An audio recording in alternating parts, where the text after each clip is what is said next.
السلام عليكم شباب، شلونكم؟ ان شاء الله زينين. رجعنا وياكم فيديو جديد وحلقة جديدة، ان شاء الله زينين يا شباب. اليوم سوينا اشغال اليوم والبارحة وعقبه، اشغال ما تخطر على بالكم. طبعا هذا كوكتيل ثاني لي، همين من البيضة ربينا. سنسلم عليهم. طبعا شباب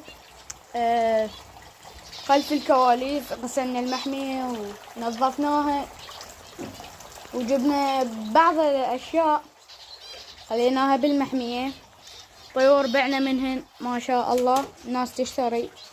جونا أهل البصرة وأهل الكويت، مو أهل الكويت، استغفر الله، مدينة هاي الكوت بالعراق، الكوت جونا واشتروا.